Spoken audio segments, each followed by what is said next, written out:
সুপ্রভাত। আমার প্রিয় চতুর্থ শ্রেণীর ছাত্র ছাত্রীরা, আজকে দেখো রচনার ক্লাস।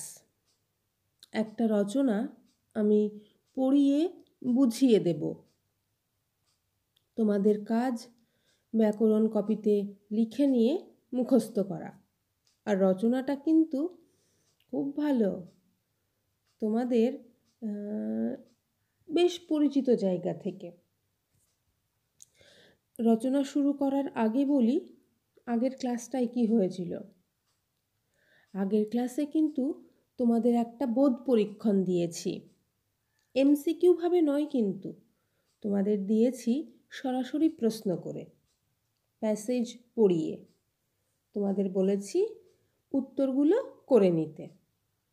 বেশ, আজকে হবে অনুচ্ছেদ রচনা। অনুচ্ছেদ রচনা কি সেটা এক্ষুনি দেখবে। আর তোমাদেরই অনেক পরিচিত জায়গা বললাম, তোমাদের ভালোবাসার জায়গা বলতে পারো, বা আমাদের প্রত্যেকেরই কাছের একটা বিষয় নিয়েই আজকের অনুচ্ছেদ রচনা। এবং সব থেকে বড় কথা, যেটা সামনেই আসছে, খুব শীঘ্রই যেটা হতে চলেছে, আমরা সকলেই সেটা করে থাকি, আনন্দ করি, মজা করি। তাহলে সকলে ব্যাকরণ কপিটা খুলে নাও। আমি প্রথমে পড়িয়ে দেব, তারপর এক্সপ্লেন করে দেব। তাহলে আজকের রচনা সরস্বতী পূজা। সরস্বতী পূজা, দ্বিতীয় দন্তেশ্বয়ের সাথে কিন্তু ব যুক্ত হবে। সরস্বতী পূজা। চলো আমি পড়িয়ে দিই প্রথমে। দেবী সরস্বতী বিদ্যার অধিষ্ঠাত্রী দেবী। দেবীকে আমরা অনেক নামে আহ্বান করে থাকি, যেমন বীণা, বীণাপাণি এবং বাগদেবী। জ্ঞান, বিদ্যা ও সঙ্গীত প্রভৃতি অর্জনের উদ্দেশ্যে আমরা দেবী সরস্বতীর বন্দনা করে থাকি। মাঘ মাসের শুক্লা পঞ্চমী তিথিতে সরস্বতী পুজো হয় বাঙালির ঘরে ঘরে। স্কুল কলেজের ছেলে মেয়েরা এই পূজায় একান্তভাবে জড়িয়ে থাকে। এছাড়া প্রতিটি বিদ্যা আয়তনে, ক্লাবে এবং লাইব্রেরিতেও সরস্বতী পূজা অতি নিষ্ঠার সঙ্গে পালিত হয়। ছাত্রছাত্রীরা নিজেদের প্রচেষ্টায় নিজেদের সাধ্যমতো সুন্দর করে মণ্ডপ সাজায়। পূজার আগের দিন থেকেই ছাত্র ছাত্রীরা আনন্দে মেতে ওঠে। পূজার দিন ভোরবেলায় যে যেমন পারে পূজার জন্য ফুল তুলে আনে, বেলপাতা সংগ্রহ করে। এইটুকুর ব্যাখ্যা আগে রেখে নাও। ভাষা সহজ, তোমাদের উপযোগী। বিদ্যার অধিষ্ঠাত্রী অর্থাৎ বিদ্যার দেবী বলেই পরিচিত। তাকে আমরা অনেক নামে ডেকে থাকি। আহ্বান মানে ডাকা, বীণা, বীণাপাণি, বাগ দেবী। আর দেখো, জ্ঞান, বিদ্যা ও সঙ্গীত অর্জনের উদ্দেশ্যেই আমরা দেবী সরস্বতীর বন্দনা করি। কখন হয়? মাঘ মাসের শুক্লা পঞ্চমী তিথিতে। তোমরা প্রত্যেকে স্কুলে পালন করো। এটা বড় হলে আরও ভালো বুঝতে পারবে যে নিজেদের মণ্ডপ সাজানো, ফুল সমস্ত কিছু গোছানো বাড়িতেও হয়তো করে থাকো। আর পূজা বানান কিন্তু পয়ে দীর্ঘ, বর্গীর জয়ে আকার, পূজা। তারপরে বলছে স্কুল কলেজের ছেলে মেয়েরা এই পূজায় একান্তভাবে জড়িয়ে থাকে, কারণ কি তারাই প্রধানত পুজোটা করে।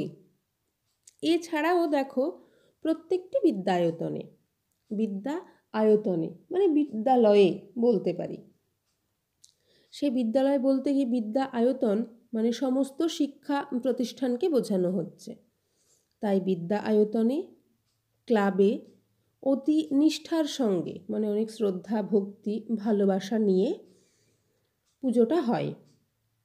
ছাত্রছাত্রীরা নিজেদের প্রচেষ্টায়, অর্থাৎ নিজেরাই নিজেদের আগ্রহে নিজেদের মতো করে সাধ্য মতো সুন্দর করে মণ্ডপ সাজায়। পূজার আগের দিন থেকে ছাত্রছাত্রীরা আনন্দে মেতে ওঠে। একদমই তাই, আমাদের স্কুলেও তোমরা দেখে থাকো। পূজার দিন ভোরবেলায় যে যেমন পারে পূজার জন্য ফুল তুলে আনে, বেলপাতা সংগ্রহ করে। এইটুকু লিখলে দেখো, সহজ সরল ভাষায় তোমরা যা করো আমার মনে হচ্ছে ঠিক সেই রকমভাবেই একটু গুছিয়ে লেখা রয়েছে। এর ঠিক পরের অংশটা দেখো, পূজার উপকরণ। উপকরণ এখানে ফুল, বেলপাতা, ফল, বাকি সমস্ত কিছু বোঝানো হচ্ছে। নৈবেদ্য, আতপ চাল, কলা দিয়ে যে ভোগটা দেওয়া হয় প্রভৃতি সাজানোর কাজগুলো ছেলে মেয়েরাই অতি যত্নের সাথে করে থাকে। পুষ্পাঞ্জলি দেবে বলে সকলেই সকাল থেকে উপবাস পালন করে, অর্থাৎ উপোস থাকা, না খেয়ে থাকা দেবতার উদ্দেশ্যে নিবেদিত করা হয়। সেই জন্য বলছে উপবাস পালন করে। পুরোহিতের পূজা শেষ হলে সকলে সারিবদ্ধভাবে, অর্থাৎ একটা শৃঙ্খলা মেনে একটা লাইন করে পুষ্পাঞ্জলি দেয়। পুষ্প অঞ্জলি, পুষ্পাঞ্জলি বলা হচ্ছে। সকলেই নত মস্তকে, মানে মাথা নিচু করে দেবীর কাছে আশীর্বাদ কামনা করে। পুষ্পাঞ্জলি পর্ব শেষ হলে ছাত্র ছাত্রীরাই সকলে প্রসাদ বিতরণ করে। এই পূজাকে উপলক্ষ করে কোনো কোনো স্কুল কলেজে গান বাজনার অনুষ্ঠানও হয়। পরের দিন মহা সমারোহে দেবী প্রতিমা, পরের দিন মহাসমারোহে দেবী প্রতিমা নিকটবর্তী কোনো জলাশয়ে বা নদীতে বিসর্জন দেওয়া হয়।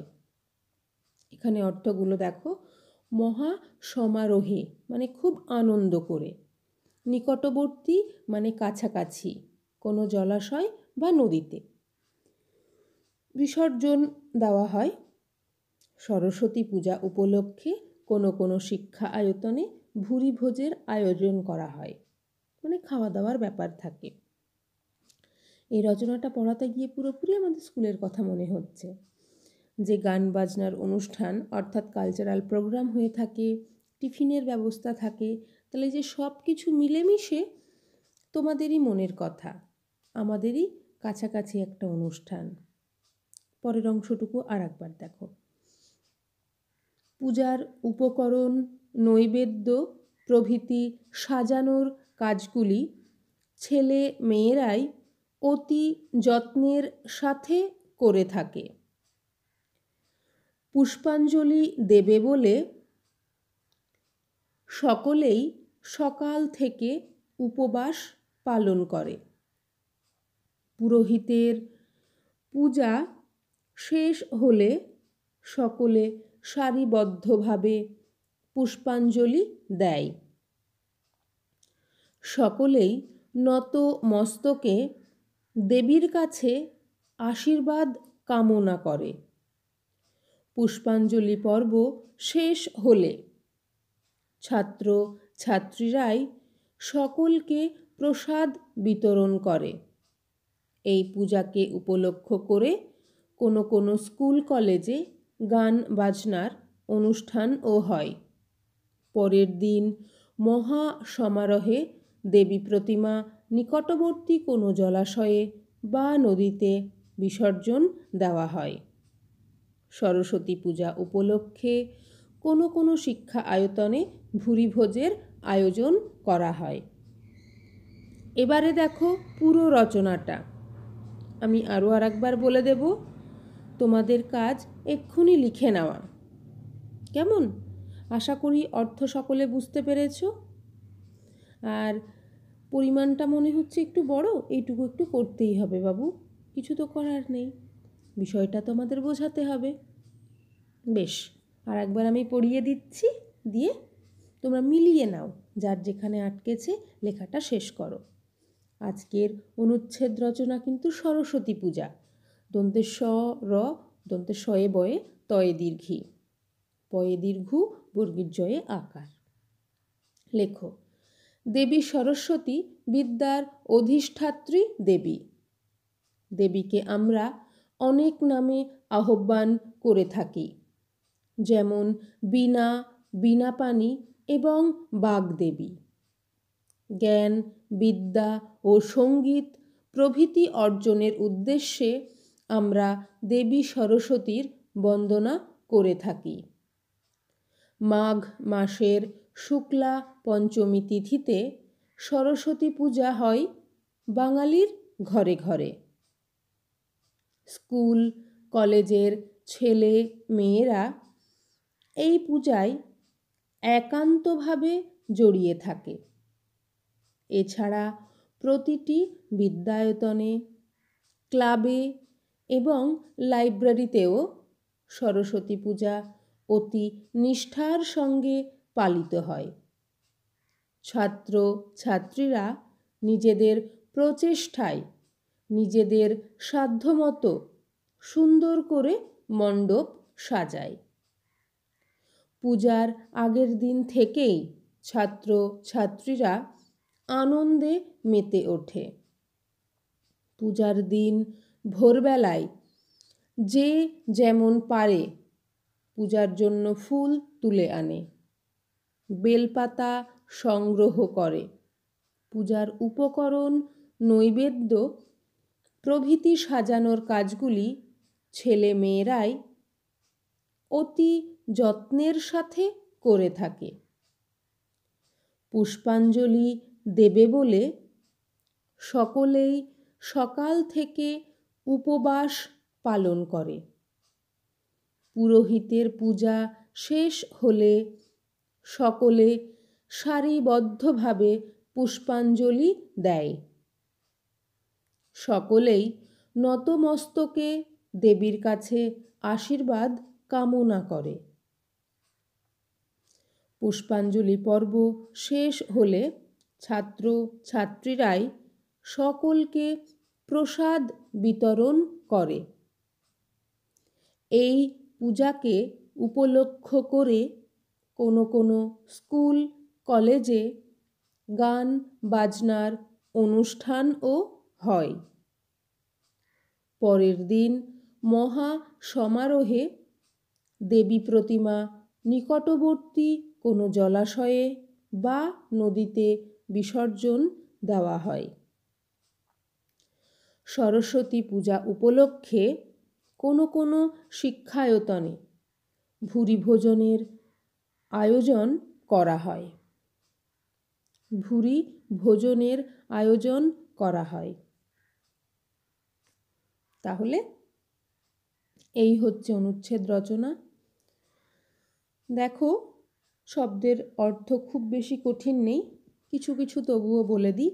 ভুরি ভোজ মানে পেট ভর্তি করে খাওয়া বা খুশি মনে খাওয়া, তাহলে পেটের খাবার বা টিফিন তোমরা বলতেই পারো, খাবার দাবারের আয়োজন করা হয়।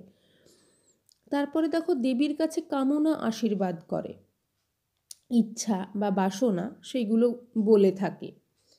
সারিবদ্ধভাবে তোমরা জানো লাইন করে নিজেদের সাধ্যমতো, অর্থাৎ নিজের ক্ষমতা অনুযায়ী। আর অধিষ্ঠাত্রী মানে বিদ্যার দেবী হিসেবে আমরা করি, আহ্বান মানে ডাকা, অর্জন মানে গ্রহণ করার উদ্দেশ্যে। তাহলে এই হচ্ছে আজকের অনুচ্ছেদ রচনা, মনে থাকবে তো? আর লাস্ট লাইনটা দেখো, সরস্বতী পূজা উপলক্ষে মানে সরস্বতী পূজাকে কেন্দ্র করে কোনো কোনো শিক্ষায়তনে খাবার দাবারের ব্যবস্থা থাকে। সকলে লিখে নাও আর পড়েও নেবে। তোমাদের জন্য, বা শুধু তোমাদের বলবো না, আমাদেরও মনের কাছাকাছি ঘটে বা মনের কাছাকাছি মিল রয়েছে এইরকম কোনো একটা বিষয় থেকে আজকের অনুচ্ছেদ রচনা।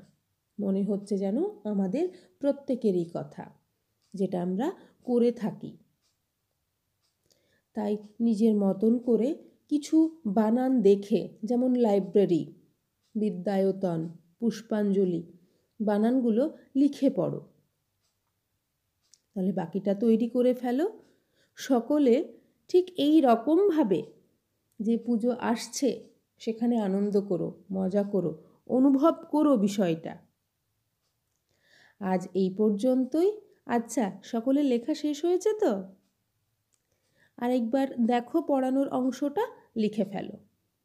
সকলে ভালো থেকো, পড়াশোনা করো। আজকের মতন এই পর্যন্তই।